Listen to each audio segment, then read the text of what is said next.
Olivier Sacré, c'est une personne qui essaie de démocratiser la pratique Moi, musicale. ce que je ressens de la chose, c'est que ça vous tient à cœur que cette solution soit accessible à Il tous. faut travailler. Au départ du projet, c'était construire un peu un lieu où les personnes pourraient venir découvrir des instruments de musique, pratiquer de la musique, un peu comme une salle de sport en libre-service. On est venu mélanger différentes disciplines, hein, l'interdisciplinarité. On a mélangé des disciplines, du jeu, de la musique, de la tech, et on a sorti un truc qui est génial, tu vois. Aujourd'hui, nous recevons dans la zone 30 un invité qui part d'une conviction simple. La musique n'est pas réservée qu'aux musiciens. Elle peut être pratiquée, partagée par tout le monde, peu importe les capacités et voire même l'expérience. Olivier et son équipe ont mis en place des jeux qui sont utilisés dans des écoles, dans des centres médico-sociaux, par tout le monde, voire même des personnes en situation de handicap. Alors, je ne veux pas trop spoiler cette discussion avec Olivier, cofondateur de Dobox. Bonjour, monsieur Olivier Sacré, et bienvenue dans la zone 30, donc bienvenue chez toi. Merci. Alors, pour nos spectateurs, donc c'est qui Olivier Sacré?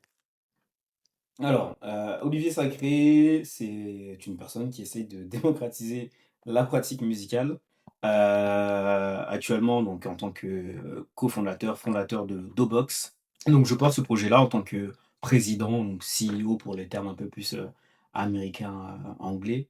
Donc, c'est moi qui vais porter la vision du projet, essayer de trouver des clients, essayer de voir est-ce que tout ce qu'on développe a un sens, le faire tester, avoir les retours clients, avoir les retours terrain, Ok, afin d'optimiser ok. ce projet-là. Ok, bah, très intéressant. On aura l'occasion, du coup, durant cette discussion, de dérouler un peu plus tes fonctions et également ce très ce beau projet qu'est Dobox. Alors, c'est un projet qui est centré autour de la musique. Mmh. Donc, moi, ma première question serait, à partir de quel moment de ton parcours tu découvres la musique? Ou quand tu as commencé par pratiquer la musique et comment, par quel instrument peut-être tu as commencé? Alors la musique, j'ai eu envie de commencer, parce que ma mère a fait de la musique, elle avait une guitare, que ma sœur a pris des cours avec cette même guitare Mmh. et je voulais moi-même commencer en fait, en voyant ma sœur débuter, la guitare, en entendant un peu ses morceaux qu'elle faisait. À quel âge? Donc j'étais, là en primaire quand elle a vraiment Oh, commencé et OK. ensuite, au collège, moi j'ai vraiment débuté, Mmh. la pratique de la guitare avec des cours, en école, donc avec un professeur. En commençant par la guitare, acoustique puis électrique et niveau lycée, j'ai commencé, fin de collège, début lycée, j'ai commencé le piano, OK. donc que j'ai suivi, enfin voilà. Donc ça, c'est un peu la pratique musicale que j'ai eue et puis petit à petit, je me suis intéressé à tout ce qui est composition Mmh. sur Ableton, FL Studio, enfin voilà, comment on compose un morceau, l'intérêt pour les musiques de films et cetera. OK. Bah, très intéressant. On peut dire que bah, c'est dans le sang. Alors, Olivier, donc avec mes abonnés, nous, on a un rituel. Donc, un rituel que nous appelons le checkpoint 30.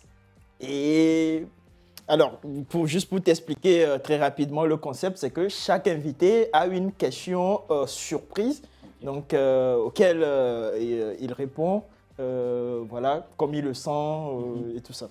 Donc, on va te soumettre ta question et tu vas nous donner une réponse sincère. OK. Est-ce que tu as compris trop tard dans ton parcours et que tu aurais voulu comprendre plus tôt? Qu'il faut travailler. Que les études, c'est important. Non, franchement, j'ai commencé, entre guillemets, à être sérieux dans le travail, etc., assez tard, on va dire. Euh, Pas que je ne travaillais pas, mais j'étais pas aussi impliqué que je pourrais l'être actuellement sur mon projet ou même sur d'autres éléments, d'autres euh, d'autres apprentissages que j'ai pu l'avoir. Par exemple, j'ai commencé vraiment en de la licence à vraiment me dire ok, qu'est-ce que je vais faire plus tard. Je me mets à fond dans tout ce que j'entreprends. Mhm. Et finalement, ça arrivait assez tard par rapport au potentiel que j'aurais pu avoir si j'avais Ok. commencé vraiment au début de la licence en me disant ok, euh, dans tout ce que je fais, je le fais à fond. Mhm. Même si plus tard ça ne me servira pas, mais au moins ça me donne une capacité de travail qui est importante. C'est très intéressant ce que tu dis. Alors, je fais l'exception de rebondir sur ta réponse. C'est, en fait, quel a été l'élément déclencheur de ce switch, tu vois, justement, entre, voilà, tu assurais bien à l'école et tout, parce que, bon, et sans faire énormément d'efforts, mais qu'est-ce qui t'a poussé à un moment à te dire, bah, je peux faire plus que ça si j'apporte plus de séries? Franchement, c'est une très bonne question. Euh, Juste, je me suis découvert, par exemple, les logiciels de PAO, là, Ableton, etc. Je me suis découvert une passion pour ces logiciels-là. Ok. Et je trouvais que ce qu'on apprenait pendant les cours n'était pas assez poussé. Donc, du coup, j'ai commencé à apprendre par moi-même sur des vidéos YouTube, etc. Et c'est là où, en fait, je pense qu'il y a eu un petit déclic en disant, bah, en fait, quand j'aime bien quelque chose, je me mets à fond. Bah, c'est trop bien, j'apprends. Euh, et ça pourra me servir plus tard, mais en même temps, ça me donne une rigueur de travail, Ok. une certaine récurrence de dire, bah, ce soir-là, je vais travailler parce que j'ai de l'intérêt pour ça, parce que ça va me former, parce que voilà. Donc, c'est une chose qui n'est pas simple à faire, je pense, mais Mhm. qui est super formateur par la suite et qui fait qu'aujourd'hui, je peux travailler 80 heures. Ah ouais, ouais, Bien. c'est très clair.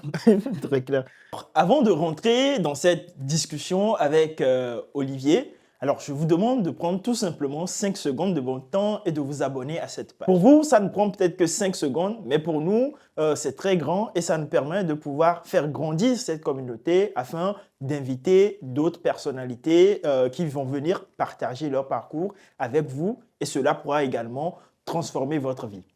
Merci. Alors, Olivier, tout à l'heure, tu nous racontais un peu ton histoire, tes débuts avec la musique. Aujourd'hui, on est sur un projet qui allie à la fois innovation technologique et musique.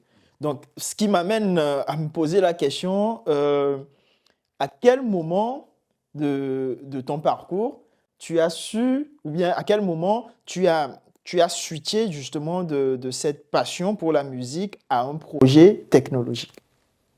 Alors, du coup, la passion pour la musique, du coup, elle est ancienne. Mais elle a pas mal évolué dans le sens où, en fait, à un moment donné, je voulais partir dans une école de musique. Euh, et ensuite dans une école un peu plus de management dans la musique pour devenir enfin, tout ce qui va être direction artistique, etc. Du coup, il y a vraiment une passion autour de la musique qui est assez grande. Et petit à petit, cette partie technologique, c'est plus en fait de la découverte de certains aspects. En fait, on est venu mélanger différentes disciplines, hein, l'interdisciplinarité. On a mélangé des disciplines, du jeu, de la musique, de la tech, et on a sorti un truc Ok. qui est cool, qui est Alors là, génial, je tu vois. pense qu'on va rentrer un peu plus dans le sujet. On va parler un peu plus du projet de Box. Alors, on sait ta passion pour la musique. Après, tu l'as associé du coup avec ton parcours. C'est ton parcours qui t'a permis de découvrir différents domaines, la tech, et tu as associé du coup tes découvertes à ta passion pour créer Box. Alors, l'idée du projet de Box, est-ce qu'il y a une histoire derrière? Comment est-ce que tu es venu en fait l'idée de se dire bah ok, j'aime bien la musique, je pratique la musique depuis longtemps. Là, durant mon parcours, j'ai appris telle compétence dans le domaine de la tech. Maintenant, là, avec cette observation, je veux lancer maintenant un projet de Box. Comment t'es venu en fait ce projet? Alors, par rapport à l'idée, en fait, on va dire de base de DoBox, DoBox, c'est quoi? C'est le Do, la première note de la musique, Do, Ré, Mi, Fa, Sol, La, Si, Do. Et le box, en fait, c'était au départ du projet, c'était construire un peu un lieu où les personnes pourraient venir découvrir des instruments de musique, pratiquer de la musique, un peu comme une salle de sport en libre service. Et petit à petit, le projet a évolué pour en arriver à ce qu'on a là, avec des bornes interactives autour de jeux musicaux pour apprendre, pour découvrir, tout simplement pour s'amuser, collaborer autour de la musique. Euh, et par rapport à la technologie, j'ai aucune compétence technologique en tant que telle. Moi, j'ai un master en marketing et un master en management de projet, donc international. Donc rien à voir du tout avec la tech. Mais j'ai eu des rôles un peu de product management, product owner. Mhm. Du coup, petit à petit, je me suis intéressé à toute la partie un peu code, technologique. Ok. Du coup, j'ai un intérêt pour ce domaine-là. Et ensuite, comme je disais, c'est plus de la découverte de Mhm. technologies petit à petit en regardant sur Instagram, en faisant des recherches Mhm. qui m'ont mené à tourner ce projet vers ce sens-là actuellement. Avant de continuer avec ma prochaine question, je pense que ta réponse là m'a fait penser à un truc, c'est en tant qu'entrepreneur, ou bien en tant que quelqu'un qui porte une idée, un projet, euh, vu le parcours que tu as fait jusqu'à la mise en place des prototypes et tout ça, on en a un peu parlé avant le début de ce podcast, l'avancée que vous avez fait, moi je trouve ça énorme déjà. Ça veut dire qu'il y a un rôle de savoir aussi s'entourer, de trouver les bonnes personnes qui vont faire, euh, qui vont faire réaliser, hein, rendre concret en fait cette idée-là. Est-ce que toi, durant ce parcours, euh, est-ce que tu as su trouver les bonnes personnes au début ou bien est-ce que tu as appris sur le tas? Alors, dès le début, en fait, on tâtonne, hein. Moi, c'est mon premier projet entrepreneurial, on va dire, qui s'aboutit, enfin, qui se concrétise petit à petit. S'entourer, en fait, c'est super important. Donc de là, je suis allé chercher un incubateur, des personnes pour nous suivre, pitcher le projet un maximum, ce qui permet en fait de faire évoluer, de faire maturer le projet dans un premier temps. Et c'est pour ça que petit à petit, en fait, le projet il Mhm, a tourné dans ce sens-là. Parce que j'ai eu des retours d'utilisateurs, de joueurs, de non-joueurs, de personnes qui voulaient apprendre à découvrir la musique, mhm. ce qui m'a donné un nouvel axe, toujours dans cette même mission, en fait, cette Ok, même vision de démocratiser la pratique ok. musicale, mais ce qui a tourné, en fait, et fait évoluer le projet. Et On s'entourer, va c'est en super parler. important. Oui. Ouais, je te laisse terminer du Et coup. du coup, s'entourer, c'est super important. Trouver les bonnes personnes, c'est important, mais c'est compliqué. Euh, Parce qu'à des moments, les gens n'ont pas forcément les mêmes ambitions que toi par rapport à ce projet-là. Parce qu'au départ, c'est un peu ton projet à toi. Il faut savoir s'ouvrir à avec d'autres personnes. Mais trouver les bonnes personnes, je trouve que c'est quand même quelque chose d'assez compliqué. Mhm.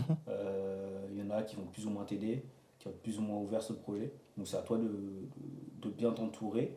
Mais en tout cas, il faut s'entourer. Ok. Ben, très bien répondu. Alors,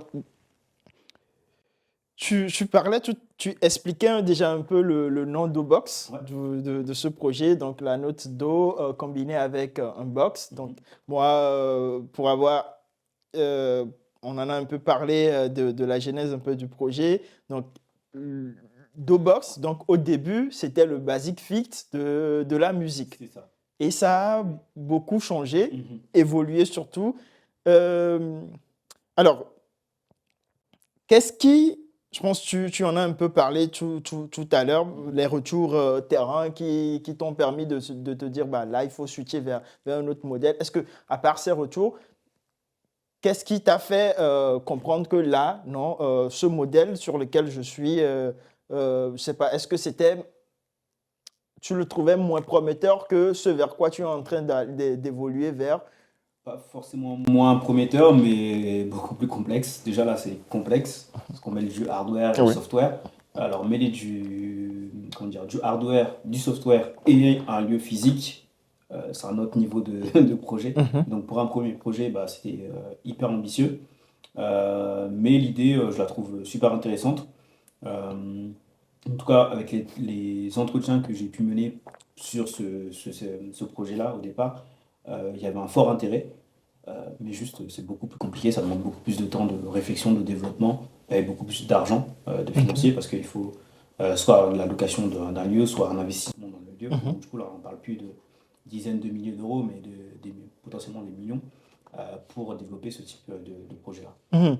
Ce qui est, en fait, ce que je comprends là maintenant, c'est, OK, au début, l'objectif, c'était d'avoir un box, Mhm, donc un box où tout le monde venait pratiquer de la musique. mhm.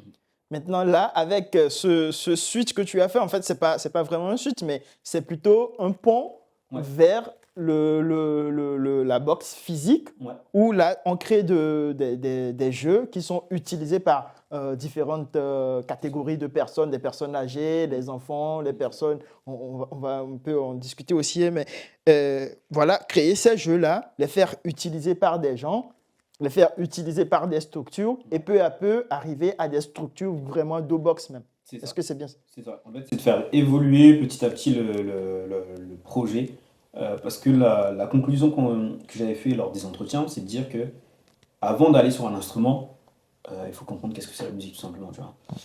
Que l'appréhension première des personnes, c'est de dire, je vais acheter un instrument, je sais pas comment le tenir, comment l'accorder, comment faire avec, alors que je ne sais même pas ce que c'est la musique, je connais pas les accords, je connais pas. Donc du coup, on est revenu à un cran en avant de dire, bah, découvre, amuse-toi avec la musique via des jeux, commence à apprendre et potentiellement après, nous, on va te donner un lieu dans lequel tu vas pouvoir accéder à des instruments sous forme d'abonnement, tu vas pouvoir y accéder, ça sera moins cher que de l'achat en direct. Tu vas pouvoir collaborer avec des personnes en physique, Mhm. tester des choses, faire des petites sessions de jam, faire des événements. Et là, tu vas vraiment commencer ta pratique musicale en tant que grand amateur de musique, on va dire. Ok. Donc, au final, donc dans ces box, deux box, Mhm. ça sonne bien, box, deux box, on ne va pas forcément retrouver ces jeux On interactifs. pourra. On pourra. Oui, oui. Ok. En fait, dans ces box-là, on avait deux idées. C'est d'avoir un aspect très court et un peu plus interactif. Ok. Donc cette interactivité-là, on l'a amenée par des jeux, on va dire, interactifs assez simples, mais aussi sous forme de jeux vidéo, euh, où là, c'est vraiment du jeu et on s'amuse avec la musique, sur la compréhension des accords, des notes, du piano, du positionnement, du rythme, etc.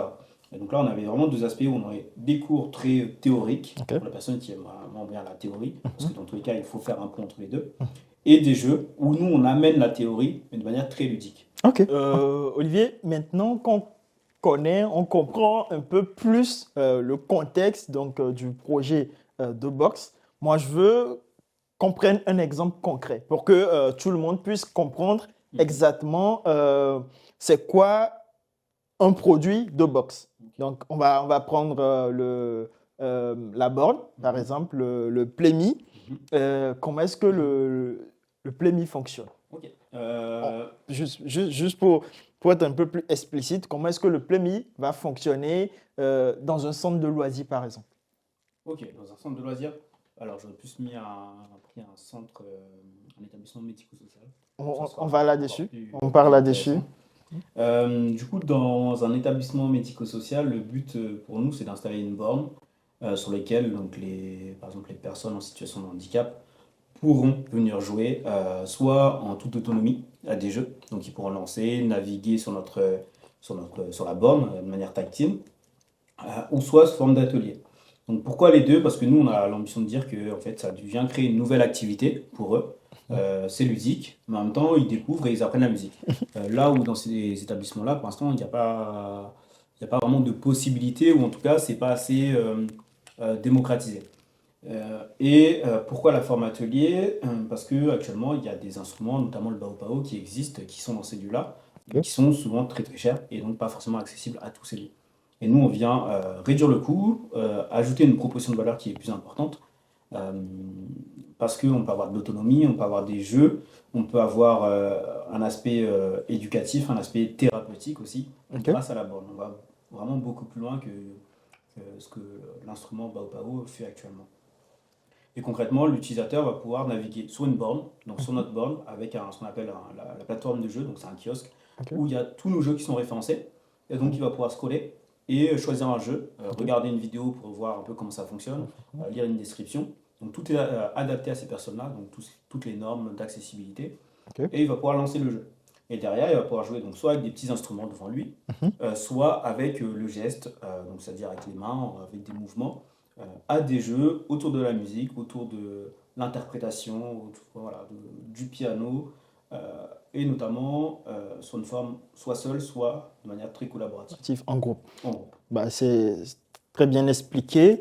Euh, déjà, avec l'exemple que tu as pris, par exemple, du centre médico-social, on retrouve ce, ce point hein, que vous mettez sur l'accessibilité de la Ouais. solution. Et il faut savoir que DoBox aujourd'hui, c'est à destination des enfants, des personnes âgées, des jeunes, bien évidemment, des personnes en Mhm. situation de handicap.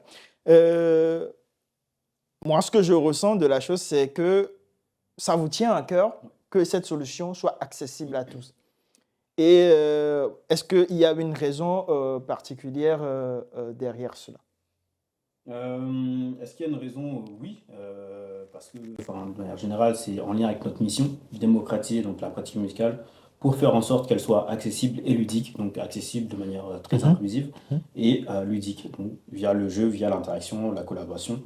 Est-ce que on a vraiment un objectif derrière tout ça? C'est simplement de dire que bah, ces personnes-là n'ont pas ou très peu accès à la musique, Ok. en tout cas à la découverte, même si on n'est pas forcément obligé d'aller sur de l'apprentissage, mais en tout cas de la découverte dans un premier temps.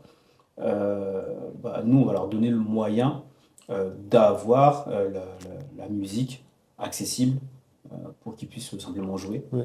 Ok.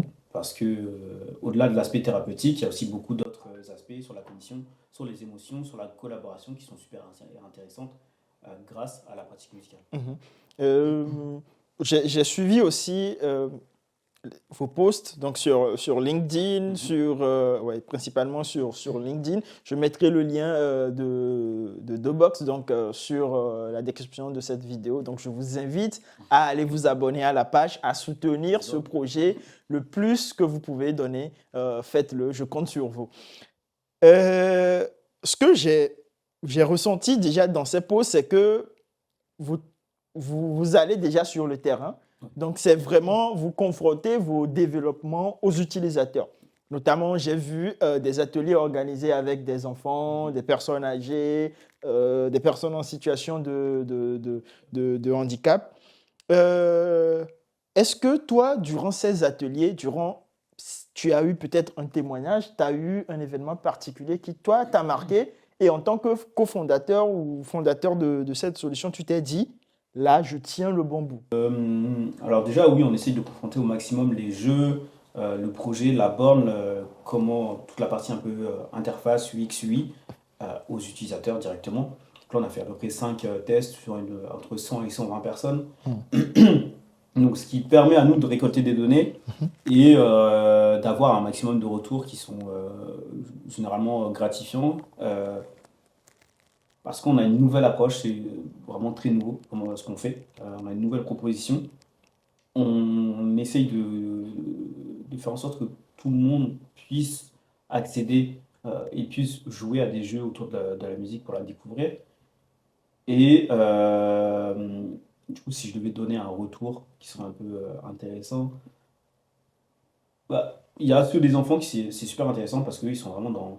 On veut des jeux où on se rend pas la tête en fait. On est Ouais. là, on teste des choses. Je te montrais les jeux tout La à l'heure. découverte. Le jeu avec le piano, Mhm. eux ils aiment bien parce qu'ils viennent, ils composent des choses, ils créent leur batterie, ça fait une boucle, ça fait une petite musique et ils kiffent ça. Et du coup, nous on sait que maintenant pour les enfants, on doit aller un peu plus dans ces jeux très sandbox, très interactifs.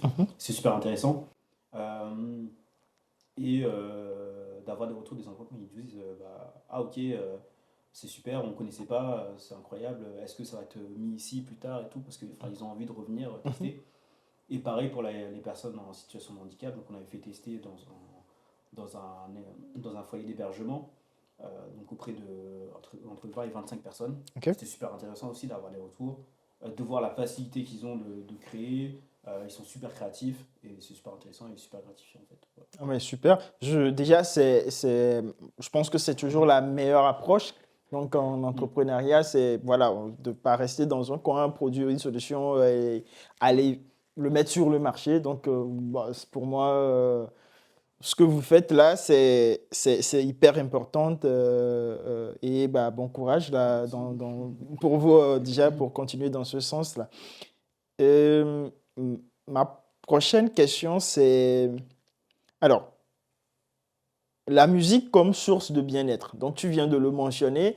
Votre solution va à destination de différents types, de différents profils. Ouais. OK.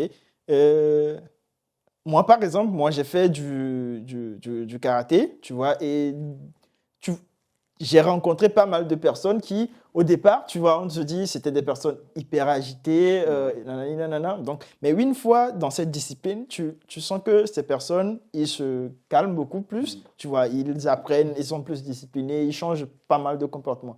Bon, toi qui as fait beaucoup plus de temps dans la musique, est-ce que le bien-être que la musique apporte, est-ce que ça va aussi dans ce sens ou bien il y a un autre aspect de ce bien-être-là? Du coup, il y a cet aspect-là, je suis totalement d'accord. C'est dans tous les cas une activité, que ce soit du sport, enfin, une activité artistique aussi.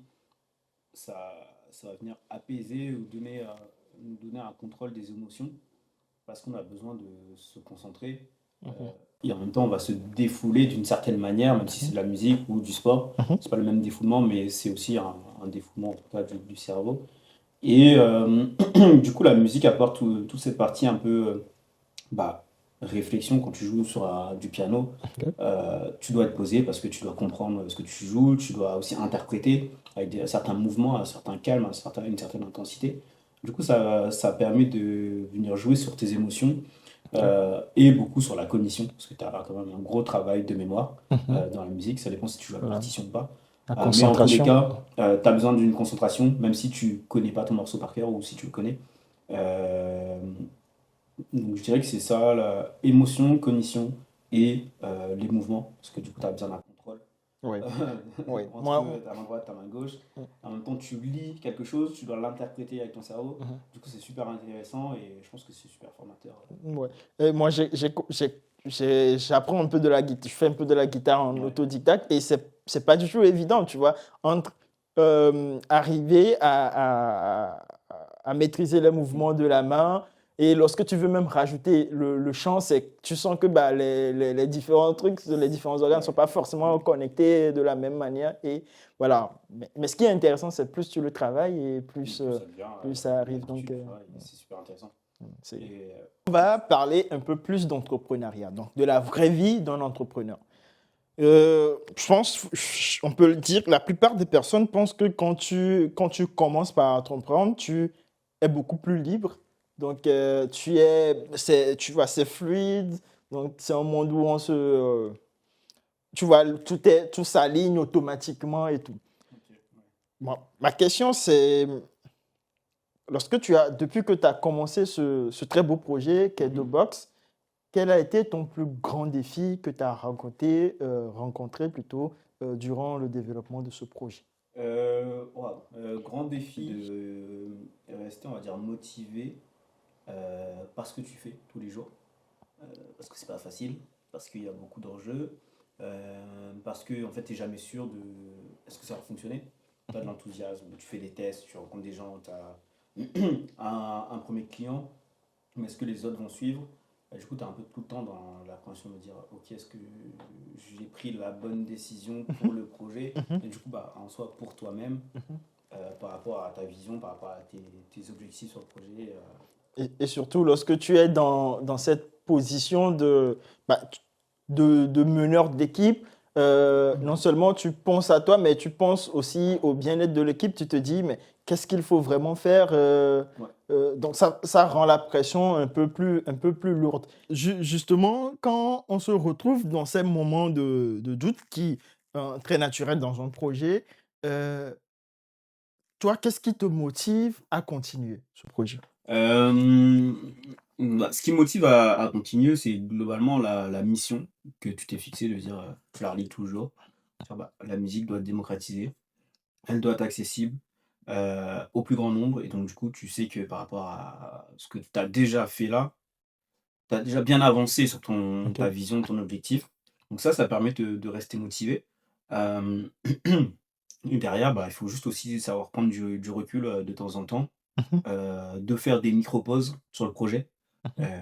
Je sais pas, un week-end, tu dis: «Bah, là, je sors, je fais autre chose, je vais dans un musée». Et du coup, ça te permet d'avoir du recul Ok. et de reprendre confiance, en toi et en ton projet et en la direction que tu as prise parce que sinon, bah, tu pourrais toujours remettre en question, «Est-ce que je suis allé là? Est-ce que je suis allé dans le bon endroit? Est-ce que j'ai contacté la bonne personne?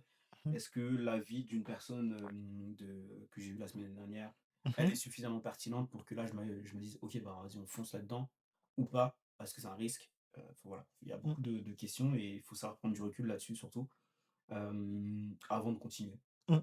Et ouais, euh, juste pour continuer, franchement, dans mon entourage, tu es la personne qui m'a le plus souvent parlé d'incubateur. Tu m'en Mhm, as même proposé sur mon projet pareillement. mhm, Je pense que voilà, ceux qui nous suivent et qui ont peut-être des projets, ouais. euh, pour toi, quel a été le rôle donc des incubateurs ou d'un incubateur Mhm. particulier dans la vie de ton projet? Comme je disais, en fait, il faut être accompagné Oui. au plus tôt sur ton projet, parce que du coup, ça te permet de rencontrer des personnes. Parce que si t'es pas accompagné, la crainte qui pourrait se poser, c'est de dire ok, je développe le projet, j'ai plein d'idées, machin, voilà, mais tu vas pas tester. Mhm. En fait, être incubé, ça va déjà venir casser une appréhension que tu as de dire ah, mon projet, il est machin, il est nul, il est machin.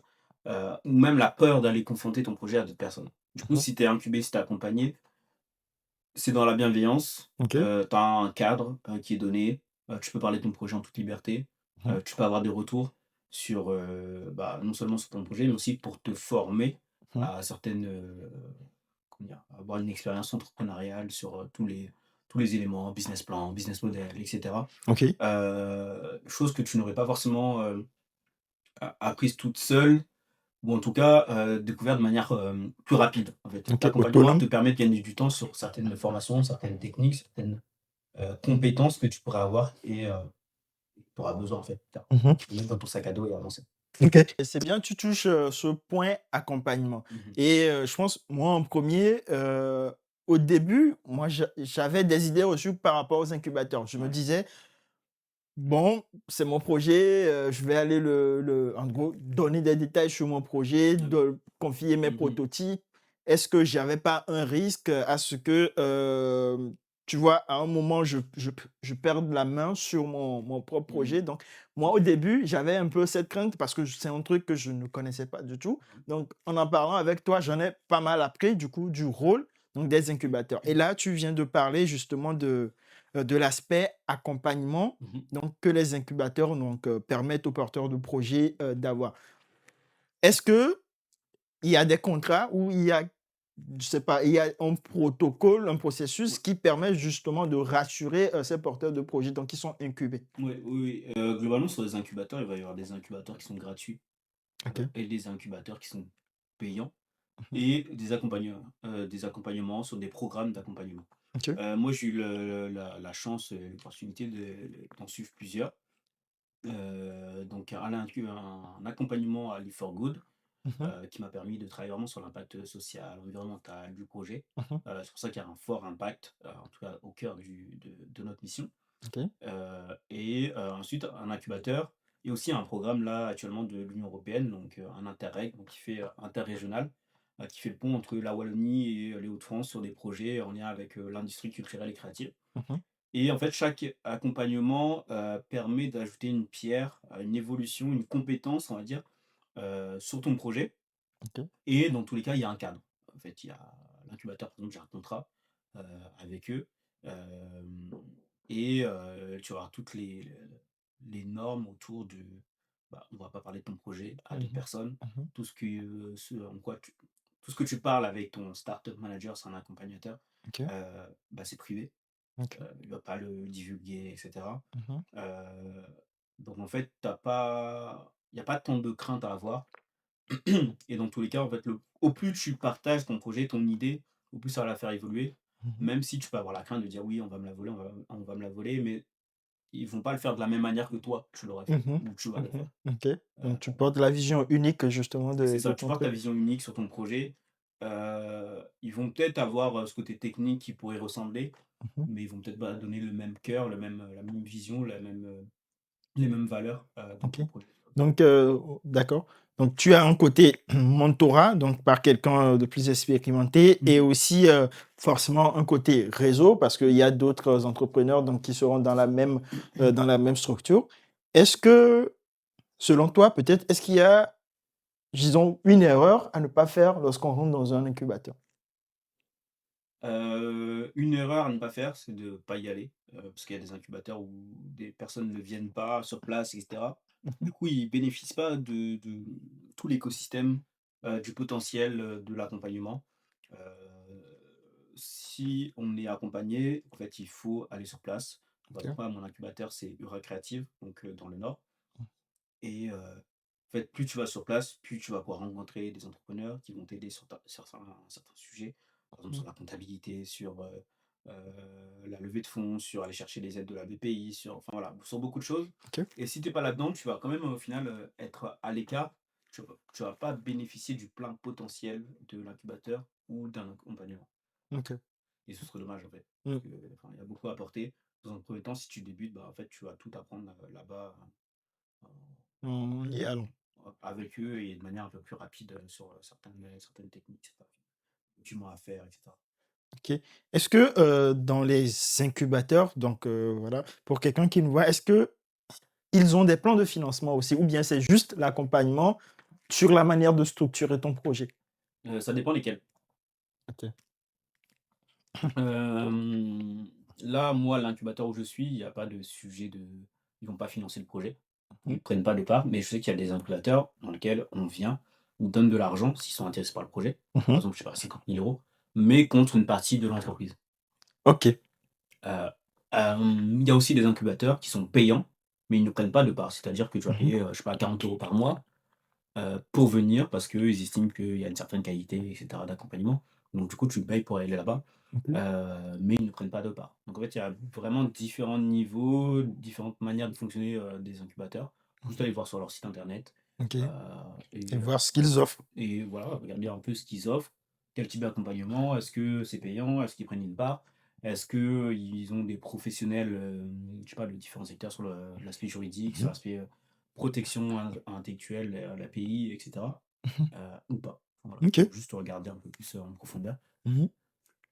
Et Oui, il faut être accompagné. il faut être accompagné. Donc c'est important, donc pour résumer peut-être pour, les gens, c'est important de se faire accompagner et dans un incubateur, donc déjà la première des choses, c'est de s'informer un peu plus sur, Ouais. l'incubateur en question pour voir, bah, c'est qu'est-ce que tu signes exactement avec, cet incubateur-là? C'est-à-dire qu'est-ce qu'il te propose? Toi, qu'est-ce que tu as à y gagner? C'est quoi la contrepartie, des 2 côtés? Donc se faire accompagner, avoir ce mentorat, ce réseau qu'un incubateur peut avoir, donc c'est toujours bénéfique Mhm. pour un projet. Et c'est ça, et en plus, il y a différents incubateurs sur des compétences clés. Par exemple, là, c'est sur l'industrie culturelle et créative, OK. donc tout ce qui est le jeu vidéo, la musique, l'art.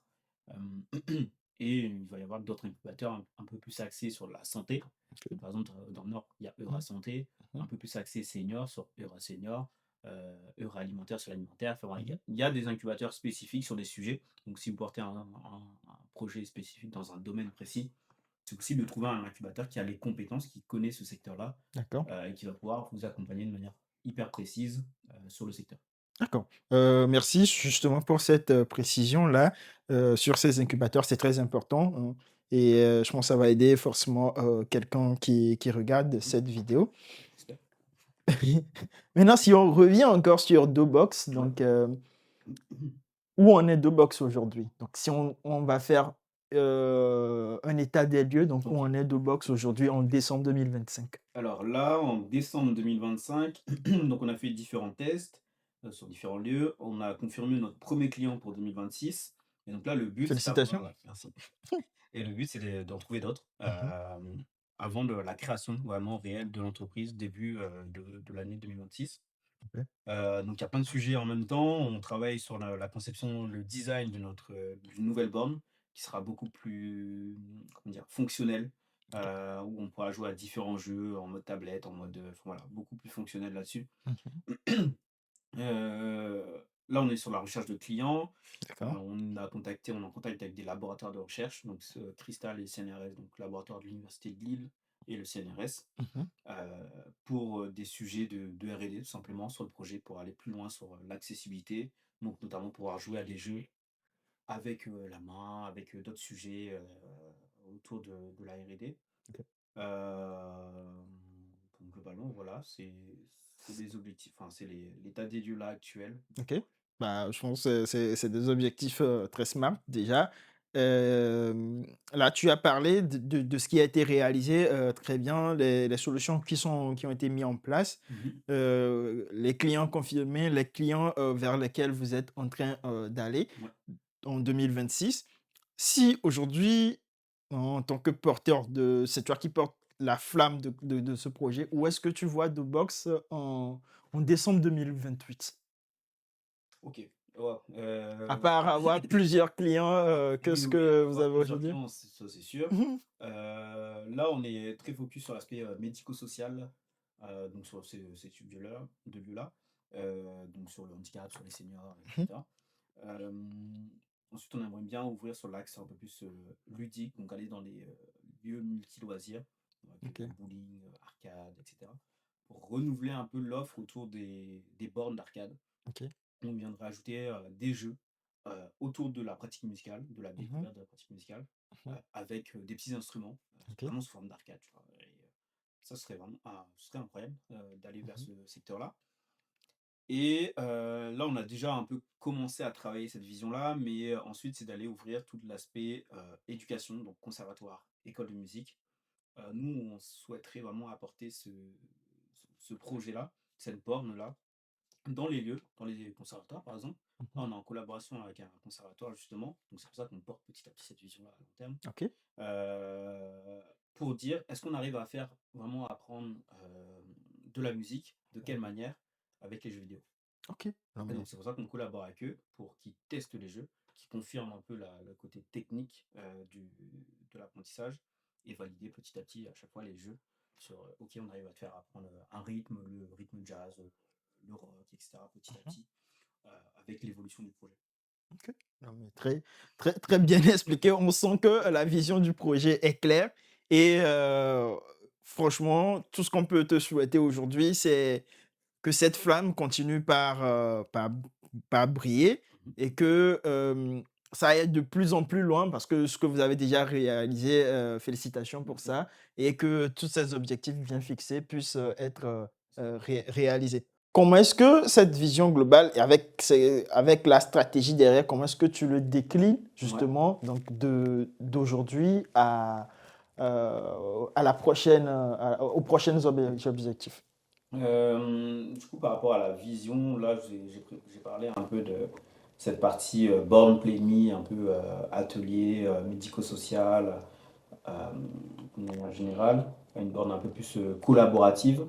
Ensuite, on a d'autres projets en tête qui viendront petit à petit dans l'évolution de Dobox, qui sont d'aller sur la partie arcade, donc de Mmh. vraiment de créer une nouvelle borne arcade où on mettrait des instruments Mmh. euh, pour jouer, mais aussi plus tard, ce serait que les gens, enfin vous, puissiez jouer chez vous à nos jeux OK, pour apprendre la musique. Donc brancher son piano numérique OK. et jouer à nos jeux simplement avec le piano. Et plus tard, c'est de pouvoir jouer avec des instruments qui sont acoustiques.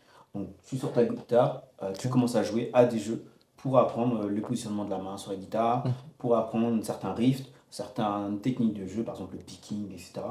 Donc ça, c'est vraiment l'ambition à long terme et la vision du projet de manière genre structurelle sur la technologie, on va dire. OK, bien développé et